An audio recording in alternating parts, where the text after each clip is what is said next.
उत्तर प्रदेश में आइंदा असेंबली इंतखाबात से कबल सियासी बयानबाजी के दौर तेज हो गए हैं। यूपी में इंतखाबी मैदान में ताल ठोक रहे हैदराबाद के रुकने पार्लियामेंट और ऑल इंडिया मजलिस इत्तेहादुल मुस्लिमीन के चीफ असदुद्दीन ओवैसी भी तैयारियों में जोर शोर से जुटे हुए हैं। ओवैसी ने कोरोना बहरान की दूसरी लहर में सियासत में पानी और तैरती लाशों का मुद्दा उठाते हुए वजीर आजम नरेंद्र मोदी और यूपी के वजीर आला योगी आदित्यनाथ पर निशाना साधा। हम तराजू का वो पल्ला है कि जिसका साथ देंगे वो तख्त पर बैठ जाएगा, हम जिसका साथ छोड़ देंगे वो तख्ते पर लेट जाएगा इंशाअल्लाह।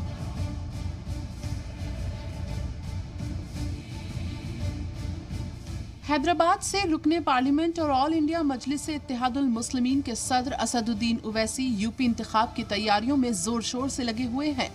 ओवैसी ने बहराइच का दौरा किया और वहां एक अवामी जलसे को खिताब किया। ओवैसी ने सीधे तौर पर यूपी के वजीर आला योगी आदित्यनाथ पर इल्जाम आयद करते हुए कहा कि मार्च से जुलाई में जब कोरोना की दूसरी लहर आई तब योगी सरकार ने डॉक्टर्स की तकर्रुरी नहीं की, इससे लोगों की जान चली गई। उन्होंने मजीद कहा कि यूपी के गरीबों की जान नहीं बचा सके, इसलिए पानी में बहा दिया। मैं बीजेपी की सरकार से पूछना चाहता हूं, क्या ये बात सच नहीं है कि जब कोरोना की दूसरी लहर आई, मार्च से लेकर जुलाई तक उत्तर प्रदेश में लोग ऑक्सीजन के लिए तड़प रहे थे, तो योगी आदित्यनाथ की सरकार ऑक्सीजन फराहम करने में नाकाम साबित हुई। क्या बीजेपी की सरकार ये नहीं जानती कि पानी के ऊपर, तालाब में, कभी गंगा के पानी के ऊपर गरीब उत्तर प्रदेश आवाम की लाशें तीर रही थी और वो लाशें इसलिए तीर रही थी कि बहैसियत मुख्यमंत्री योगी आदित्यनाथ एक नाकाम चीफ मिनिस्टर साबित हुए। साथ ही ओवैसी ने वजीर आजम नरेंद्र मोदी के सेंट्रल विस्टा साइट का दौरा करने पर भी सवाल उठाते हुए पूछा, वजीर आजम मोदी अमेरिका से आते ही सेंट्रल विस्टा तो पहुंच गए, लेकिन जब कोरोना बहरान के दौरान लाशें बहीं तब कहां थे? प्रधानमंत्री अमेरिका के दौरे से वापिस जैसा ही उतरे, रात में 8:45 पर पार्लियामेंट की नई बिल्डिंग को देखने चले गए और जाकर बड़ा तफसीली मायना किया, घूर कर देखा बिल्डिंग कितनी बड़ी बन रही है, क्या काम हो रहा है।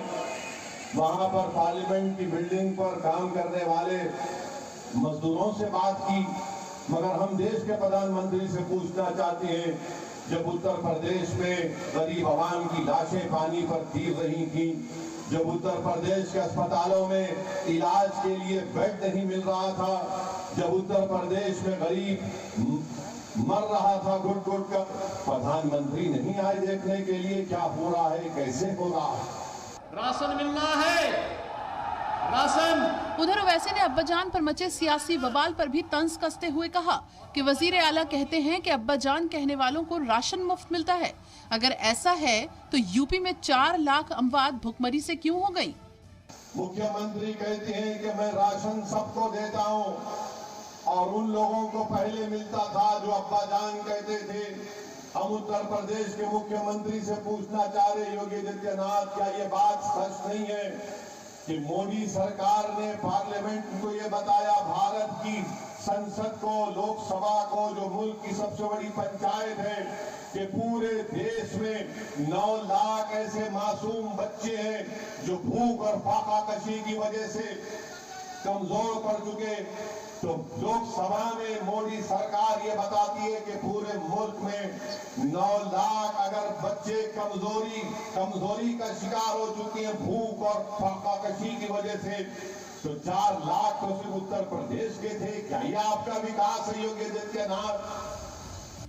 उधर उत्तर प्रदेश के वजीर आला योगी आदित्यनाथ ने जवाबी हमला करते हुए कहा कि मोदी जी का अहद है सबका साथ सबका विकास। पीएम आवास योजना का फायदा किसी का चेहरा देखकर नहीं दिया जा रहा है। उन्होंने मजीद कहा कि मोदी जी ने खवातीन के लिए इज्जत घर बनाने का काम किया है।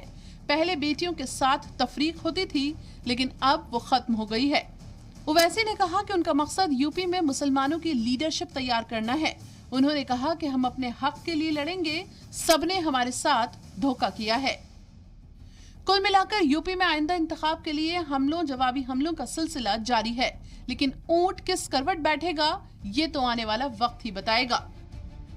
ब्यूरो इनपुट्स के साथ फरीना खान, जी सलाम।